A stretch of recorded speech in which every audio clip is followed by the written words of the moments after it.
बाबा साहब अम्बेडकर भारत के एक ऐसे मानव थे जिनके मरने के बाद 4 देशों में शोक की घोषणा की गई। अमेरिका, ऑस्ट्रेलिया, ब्रिटेन और भारत। 14 अक्टूबर 56 को बाबा साहब धम्म की दीक्षा लिए। ठीक 1.5 महीने बाद उनकी अचानक मौत हो गई। हमने एक गीत गाया था पिछली साल, 56 लाख लोगों ने सुना। उस गीत पर बहुत सारे लोगों ने रिसर्च किया, मगहर आकर के, चित्तौड़ जाकर के, और बाबा साहब अम्बेडकर के जीवन पर 3 महापुरुषों की हत्या हमने गाया था। संत गुरु रैदास की हत्या, संत कबीर की हत्या और बाबा साहब अम्बेडकर की हत्या। 3 लाइन की गीत है, प्रेम से सुनिएगा। ये छिटका में ना मिली, लेकिन धूम ये बड़ी तगड़ी लगावत है। ये कोनो प्रेमी या प्रेमिकी की बात है। जैसे नर और नारी। अच्छा, तो हमके का मालूम बाबू। अभी कुल जे कैले हुई वो है न जानी। हमान के वो है कुल, हमान के जमाने में कुल चलबे न करे। दोना हो जा, दोंगा हो जा, तब ले केहू जनबे न करे कि मेहरा रूपा टेंगे में तनी मनी जान। अबे बेलवा में जब से बड़की मोबाइलिया चल दियो, तब से कुल जात हो कि प्रेमी, प्रेमिकी, प्रेमिका का अब एक बारे में नॉलेज कम हो। तो वही में वो प्यार करे वाले या प्यार करे वाली, उहे कुल आपस में कहत हूँ।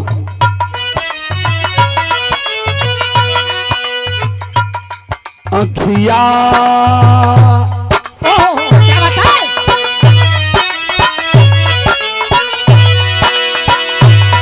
अखिया लड़ल बा जब से दिल में करार नहीं थे। अखिया लड़ल बा जब से दिल में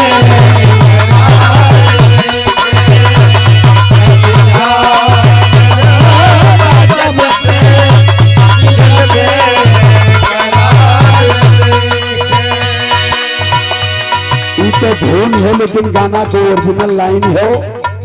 6 दिसंबर सुबह में, 6 दिसंबर 56 को बाबा साहब अम्बेडकर ने धरती को अलविदा किया।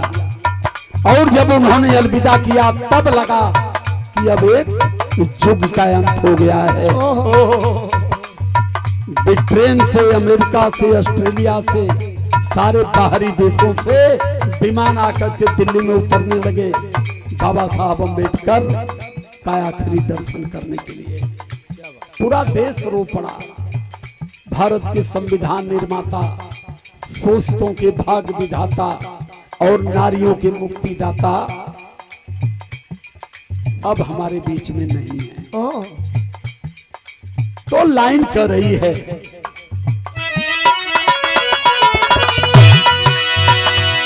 लाखों करोड़ों प्राणी आंसू बहा रहे हैं।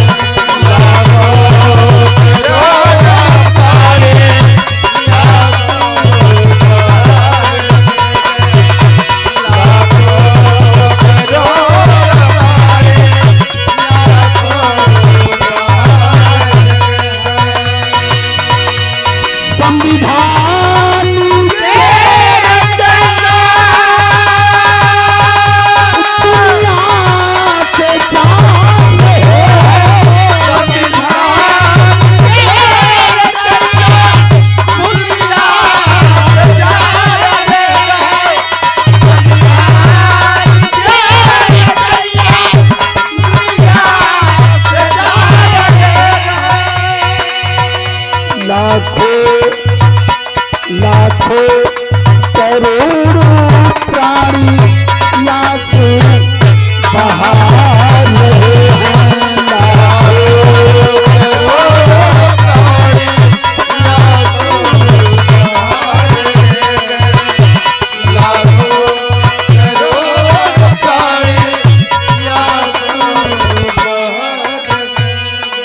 परम सम्मानित परम आदरणीय आप श्री हमारे मैनेजर साहब बाबूजी के आप पहले पुत्र 500 रुपए से धनदान करते हैं बाबा साहब अम्बेडकर की इस पावन गीत पर, संघर्ष के जीवन के आखिरी गीत पर अंत मन से हृदय की गहराई से चरणों में नमन करता हूं मैं आपको।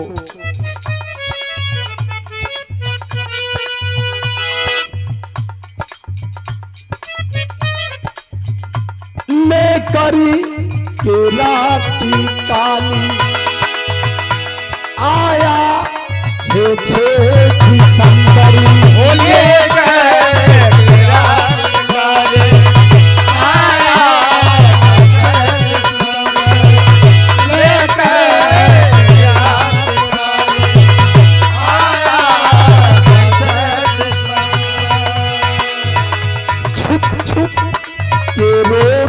धरती छुप छुप के रोती धरती आंसू बहाता अंबर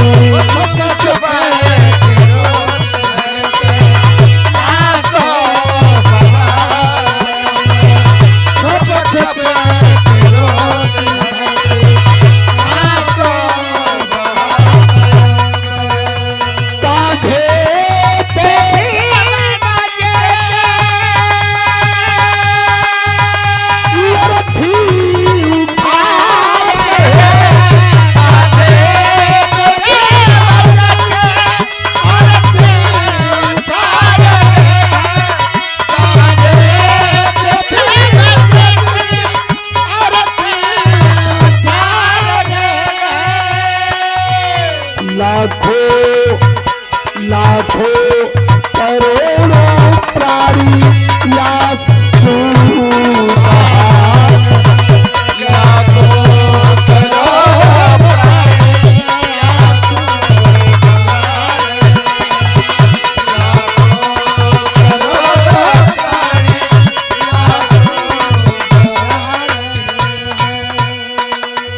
अब सवाल यहाँ ये है कि बाबा साहब अम्बेडकर के लिए पूरा विश्व आहत के हो गया। जो लोग बाबा साहब के जीवन पर स्मरण किए थे उनको भरोसा नहीं हो सकता था कि मानव समाज में कोई व्यक्ति ऐसा भी कर सकता है। 1931 का पहला गोल मेज कॉन्फ्रेंस लंदन में हुआ।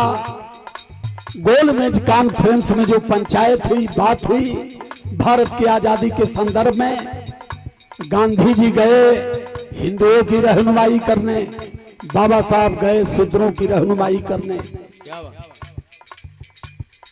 तो गांधी जी ने अपना पक्ष रखा कि इस देश में अहिर चमार कहार कुहार माझी मल्लाह को अगर वोट की राइट देना चाहते हैं तो हमें भारत को ऐसी आजादी की जरूरत नहीं है। आजादी वोट का अधिकार उसको होना चाहिए जो मालगुजारी 1 रुपया देता हो, जो कम से कम इंटर पास हो। अनपढ़ गंवार लोगों को वोट का अधिकार देकर के क्या करोगे?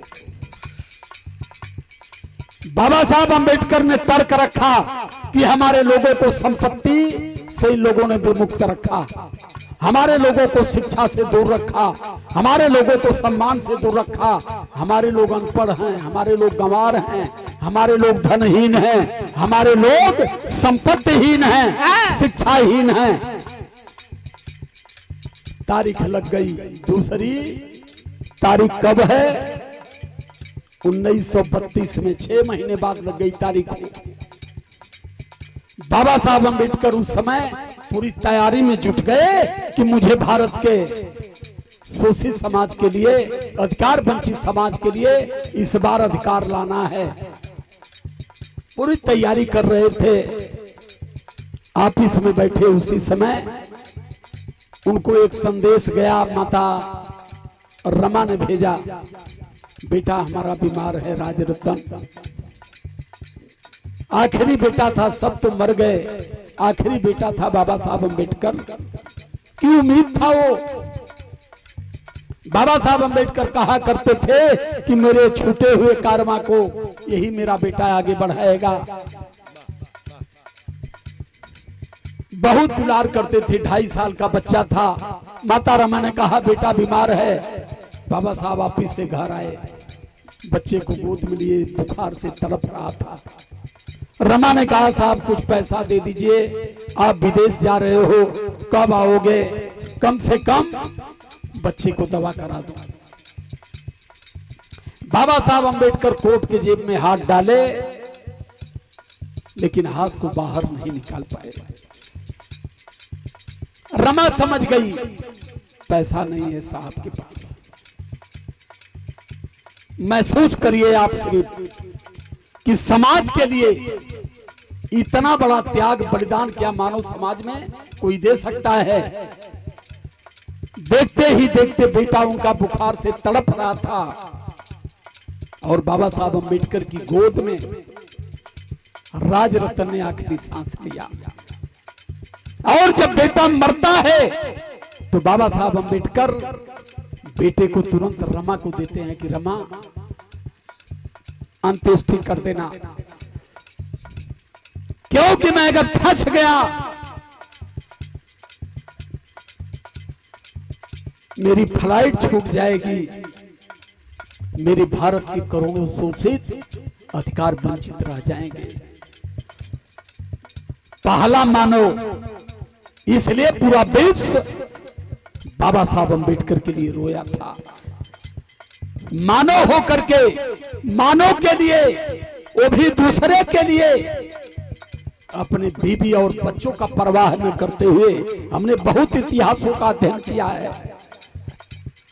इतिहास में हमने पढ़ा है समाज के लिए, देश के लिए प्राण की आहुति तमाम लोगों ने दिया है, लेकिन बेटा और बेटी की आहुति अगर समाज के लिए कोई दिया है तो पूरी दुनिया में एक व्यक्ति का इतिहास मिलता हो, बाबा साहब अम्बेडकर।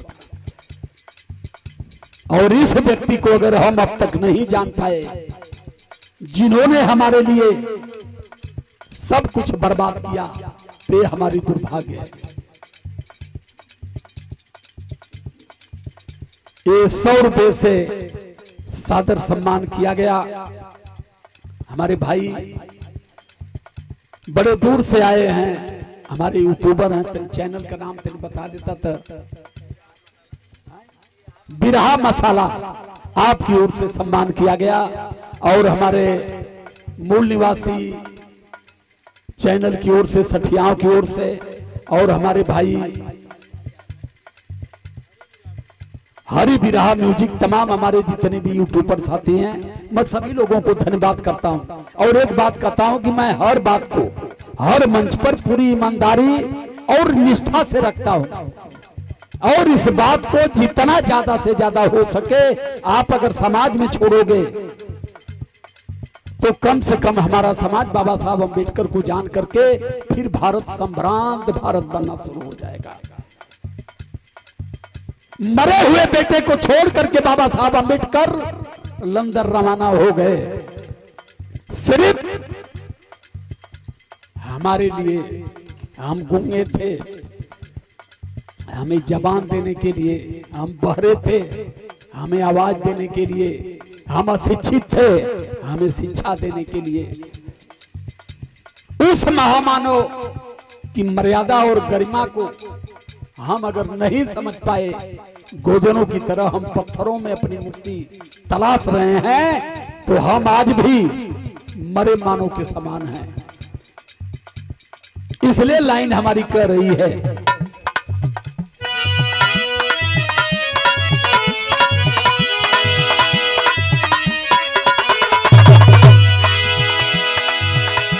आहत हुई है धरती, आहती हुई है धरती, हर आँखी जब तबाए,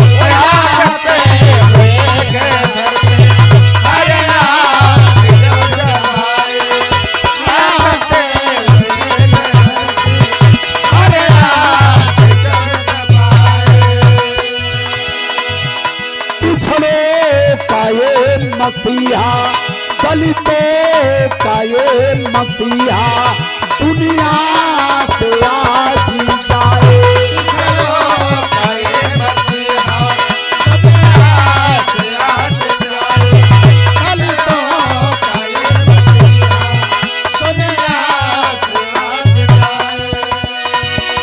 करने को भी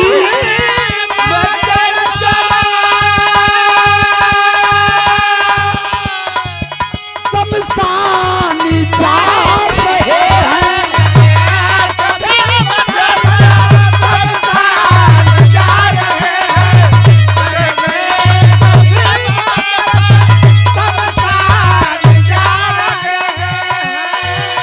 लाखों लाखों करोड़ों प्राणी आंसू बहा रहे हैं।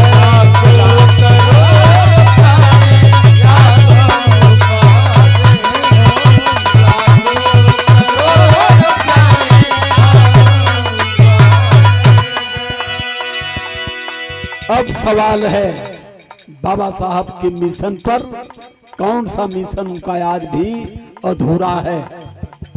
नारा तो हम लगाते हैं लेकिन मिशन को पूरा नहीं कर पाते। कौन सा मिशन है? 14 अक्टूबर 56 को बाबा साहब ने धम्म दीक्षा लिया और धम्म दीक्षा के समय बाबा साहब अम्बेडकर ने कहा कि ऐ मेरे भारत के मूल निवासी समाज के लोगों, 2 साल में और जिंदा रह गया तो संपूर्ण भारत को बुद्धमय बनाऊंगा। बुद्धमय का मतलब हो गया कि यहां से जातियों से बाहर निकालने के लिए केवल एक मंत्र है जिसे धम्म कहते हैं और जिसे बुद्ध कहते हैं। बुद्ध ने कभी किसी मानव समाज में जातियों को तहजीब नहीं दिया, धर्मों को तहजीब नहीं दिया। सिर्फ उन्होंने कहा बुद्ध धर्म की ये पहचान, मानो मानो एक समान। संत गुरु रैदास का जब सत्यार्थ हुआ, काशी नरेश राजा के दरबार में तमाम ब्राह्मण जुटे। वो कहे कि इस देश में जातियों का जन्म होता है। संत गुरु रैदास कहा करते थे कि यहाँ जातियों का जन्म नहीं होता है, किसी हालत में नहीं होता है। तो काशी नरेश राजा ने कहा कि तब फिर आप सिद्ध करके बताओ। तो संत गुरु रैदास कहे सर 5 चमार ले लो, 5 पासी ले लो, 5 यादव ले लो, 5 ब्राह्मण ले लो, 5 छत्री ले लो, 5 मुसलमान ले लो। इनकी संख्या 55 हो गई।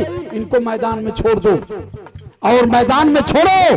ये जाकर के लैट्रिन करके आए और पंडित जी को भेजो। आ जाकर के पंडित जी बताएं कि कौन लैट्रिन मुसलमान की है, कौन पंडित की है, कौन यादव की है, कौन पासी की है। बता देंगे उसी समय मैं जान जाऊंगा कि इस देश में मानव जात बनकर पैदा होता है। पूरे भारत के ब्राह्मणों का सर झुका, कोई खड़ा नहीं हुआ। तब संत गुरु रैदास को सोने की डोली में पूरा बनारस घुमाया गया। इससे बड़ा विचारक मैंने पहले ही कहा कि आज के संतों को संत की तहजीब पता नहीं है। संत की तहजीब, संत का मतलब संत केवल समाज के लिए जीता है, समाज की विचारधारा के लिए जीता है। समाज की कुरीतियों को संत बाहर निकाल करके जो शुद्ध रीति है उसे समाज में प्रदर्शित करता, उसे संत कहते हैं। और मुनि का मतलब ये होता है कि मुनि घर द्वार परिवार छोड़कर जंगल जाकर सामाजिक विषयों पर मनन करता है, उसे मुनि कहते हैं। ऋषि किसे कहते हैं? सामाजिक विषयों पर जो रिसर्च करता है, सामाजिक विषयों पर, सामाजिक कुरीतियों पर जो रिसर्च करता है कि क्या सत्य है, क्या सत्य है। ऋषि तथागत बुद्ध थे। जब उन्हें ज्ञान हुआ, रिसर्च किए, तो राजपाट घर द्वार सब छोड़ करके समाज के लिए निकल गए और समाज को फिर उन्होंने सही संदेश दिया। तो तथागत बुद्ध की विचारधारा को संत कबीर जी आगे बढ़ाए, संत कबीर की विचारधारा को संत गुरु रैदास बढ़ाए। इन संतों पर आज तक कोई कलंक नहीं लग पाया। इन संतों की हत्या हुई। रैदास की हत्या चित्तौड़ में कर दी गई, संत गुरु रैदास की बनारस से उठा करके मगहर में हत्या कर दी गई। और बाबा साहब अम्बेडकर की बात अब बता रहा हूं आपको। कबीरदास की हत्या मगहर में की गई बनारस से, क्योंकि जब कबीरदास ने अपने दोहे पर दोहे लिखना शुरू किया, वो एक कहने लगे दुनिया ऐसी बावरी पत्थर पूजे जाए, घर की चकिया कोई न पूजे, जेका पीसे खाए। तुरंत पंडित जी लोगों के दिमाग में शीशा चुभे लगल कि तो लगत है पिछड़े समाजन के ये बेवकूफन के ज्ञानी बनावत हो। तब घोड़ा पर, तब बस ना चले, गाड़ी ना चले, घोड़ा पर लेकर के आए और इसी मगहर में, अभी मैंने वीडियो भी जारी किया, उस दिन गया था परसों कार्यक्रम में, पूरी वीडियो बना करके मैंने उसको जारी किया, उस पर रिसर्च करिएगा। उसी जंगल में संत गुरु रैदास कबीर को 3 टुकड़ों में काटा गया था। पैर अलग काट दिया गया, कमर से अलग काट दिया गया, गर्दन अलग काटा गया। कहानी बना देना कि धड़ फूल हो गई ना। एक फूल मुसलमान लिए, एक फूल हिंदू लिए। हिंदू उनकर दाह संस्कार के ना, मुसलमान उनकर कब्र बनौला। जब हम गए उस दिन तो दोनों अगल बगल में ही था, लेकिन वहां घंटा लगा था तो हम उसमें नहीं हिले। लेकिन जो कबीरदास की मजार बनी हुई थी उसमें हम लोग गए, दर्शन किए। हम कहे कि यहाँ पाखंड, कबीरदास के सारे मठों पर ब्राह्मणों ने कब्जा कर लिया। ये बता कि जहाँ माल जाई वही जनू कब्जा करला, जहाँ माल ना जाए वहां से उनका कोनो मतलब है ना। अब लाइन हमारी बता रही है, आखिरी लाइन,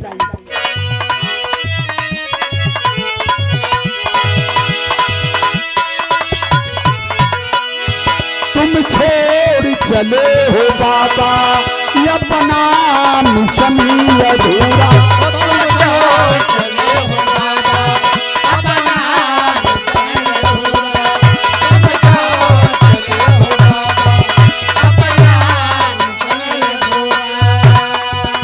इसके तुम्हारे बेटे, इसके तुम्हारे बेटे मिलकर करेंगे पूरा।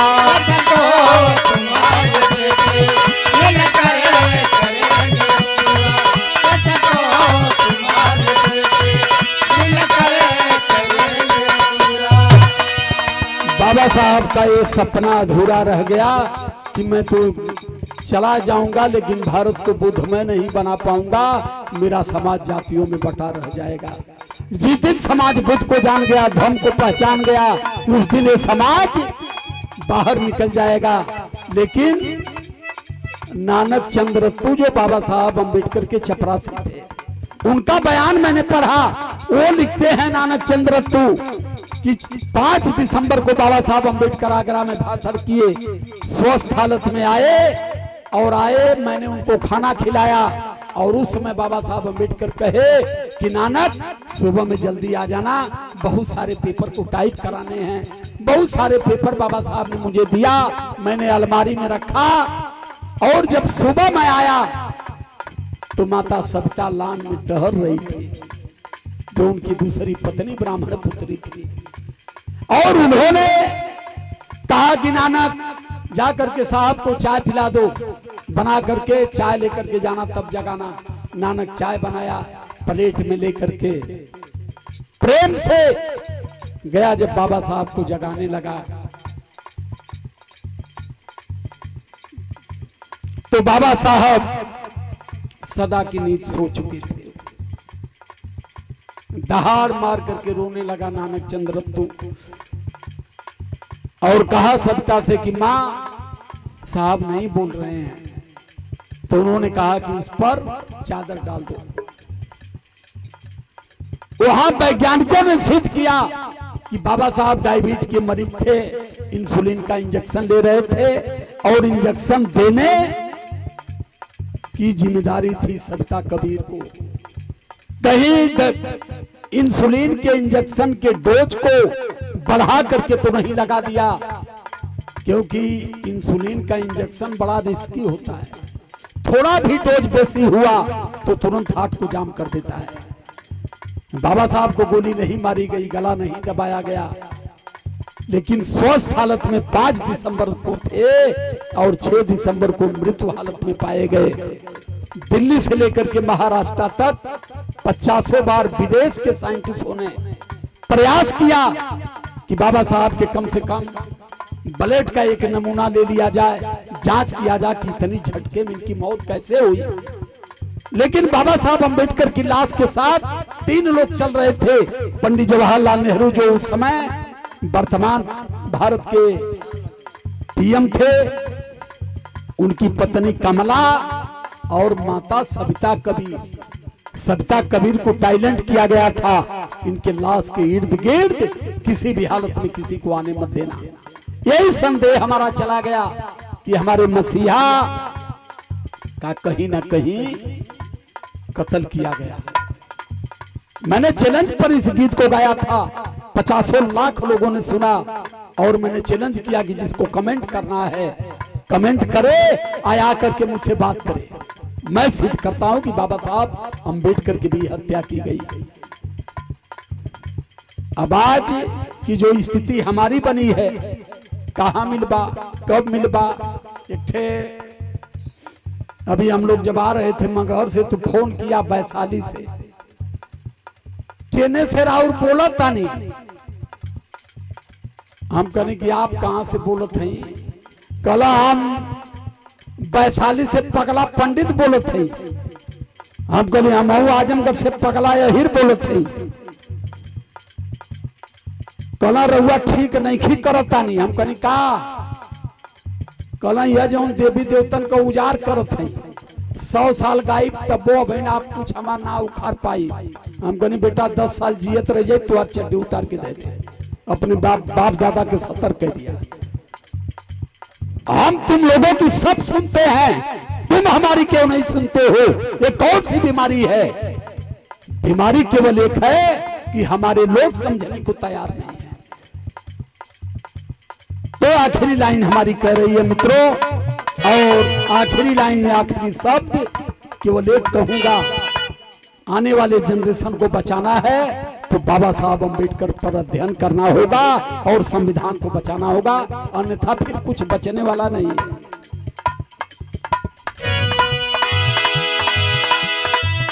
तुम छोड़ चले हो बाबा अपना,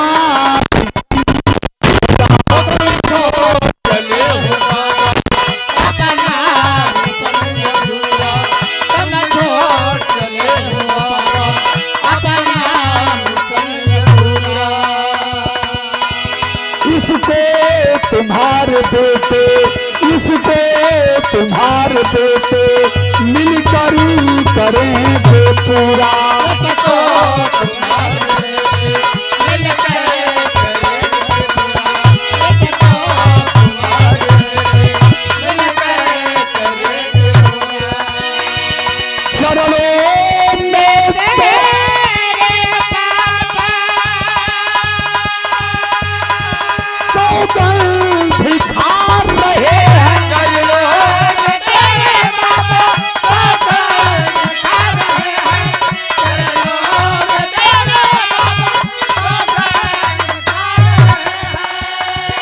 लाखों लाखों करोड़ों प्राणी या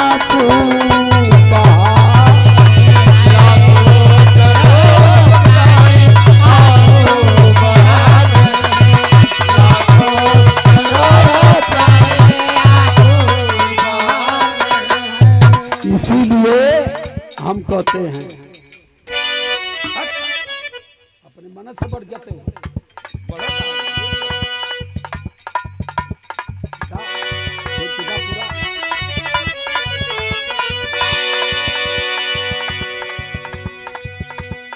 अरे गेहूं का बनाई, गेहूं का बनाई, भीम जी बनौला हो, भीम जी बनौला हो।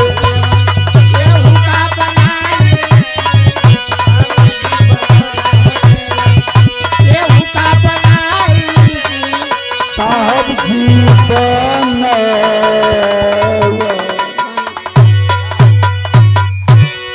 एक मंत्र 2 लाइन का दे रहा हूं, कुल छोड़ के बस केवल इस मंत्र का अध्ययन करिए।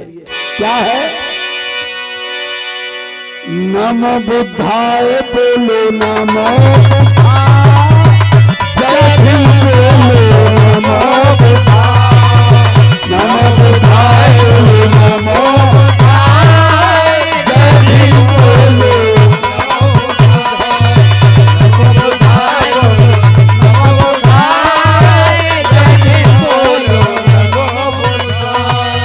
हे करुणा के सागर हो तुम, हे करुणा के सागर हो तुम, दुख का तूने किया मिटा। हे करुणा के सागर हो तुम, दुख का तूने किया मिटा। हे करुणा के सागर हो तुम, दुख का तूने किया मिटा। बोलो नमो बुद्धाय, बोलो नमो बुद्धाय, जय भीम बोलो, नमो नमो बुद्धाय बोलो, नमो जय भीम बोलो, नमो बुद्धाय बोलो, नमो जय भीम बोलो, नमो बुद्धाय। बहुत बहुत धन्यवाद। सादर जय भीम, नमो बुद्धाय। उपस्थित जनमानस को कोटि कोटि नमन है। जय भारत, जय संविधान।